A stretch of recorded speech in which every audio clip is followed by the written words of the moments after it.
everyone. So you're taking a deep dive into fractional leadership. Good timing, actually, with how much things are changing in the business world. And, well, you've got some interesting material here, clearly ready to get ahead of the game, huh?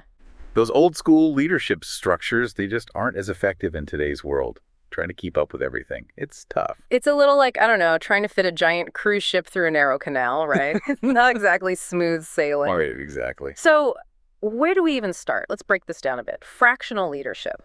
Basically, it's like bringing in experts, specialists exactly when you need them, building that dream team for your company, but only when you need them. That's it. Yeah. It's recognizing that in today's world, right, things are constantly in flux.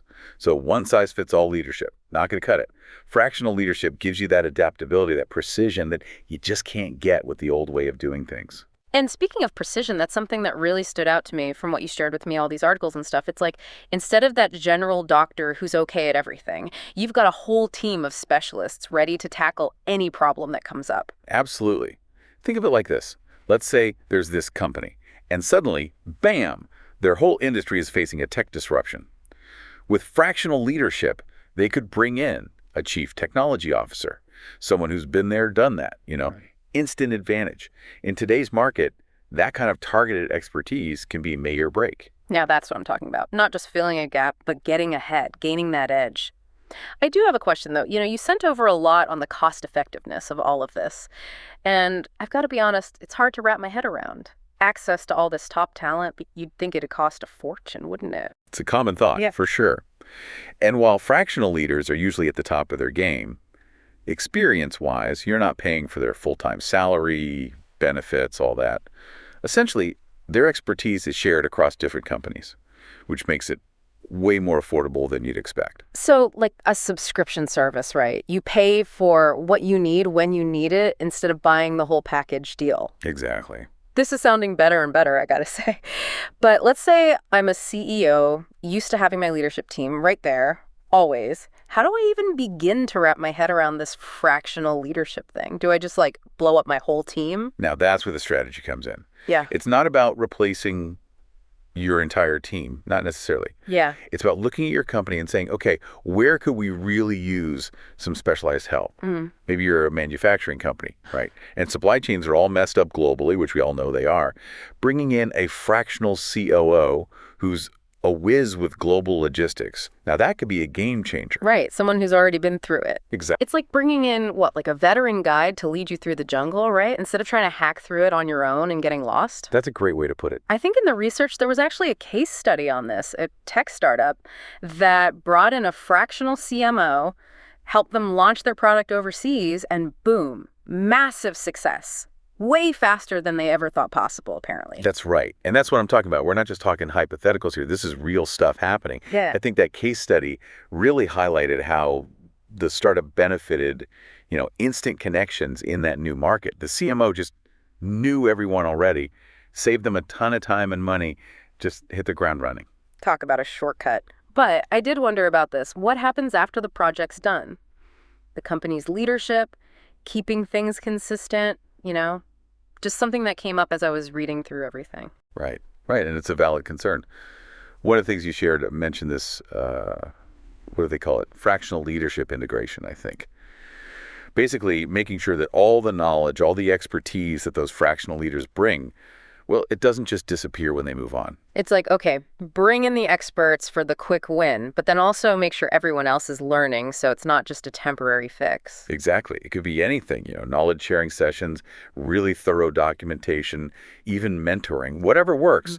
The goal is to use that fractional leader's time to build up the team, the organization as a whole. Makes sense, right? Like a master class. But instead of just theory, it's like, okay, let's roll up our sleeves and do this together, you and me. So it all sounds amazing so far, but I have to ask, there's got to be some downsides, right? Managing a team of outside experts, that can't be easy. You're right. It's not always a walk in the park. One of the articles you sent over, they really emphasize the need for communication. Yeah. Super clear roles. Everyone needs to be on the same page from day one and really make an effort to keep those lines of communication open, Like treating them as part of the team, even though they're not there all the time. Makes sense. And this really jumped out at me, too, when I was reading through everything. This whole concept of a global talent pool. Yeah. What exactly does that mean in terms of fractional leadership? It's like the world is your oyster kind of thing, right? Right. But instead of pearls, you're finding like the perfect CFO or head of product design, whatever you need. Exactly. It's amazing, isn't it? Yeah, yeah. Suddenly, it doesn't matter where anyone's located. I think one of the research papers mentioned a company, Silicon Valley, right? Cutting edge. And they brought in a fractional head of engineering, from Berlin. hmm And this was for AI, which, everyone's talking about these days. Didn't have to relocate the guy or anything. Just like that. That's wild. It really does seem like fractional leadership just opens up everything. But, and maybe this is a big question, but with all this talk about specialists and global talent, what happens to, I don't know, work as we know it? Is everyone just going to be freelance? $1 million question right there. Yeah. It does make you wonder.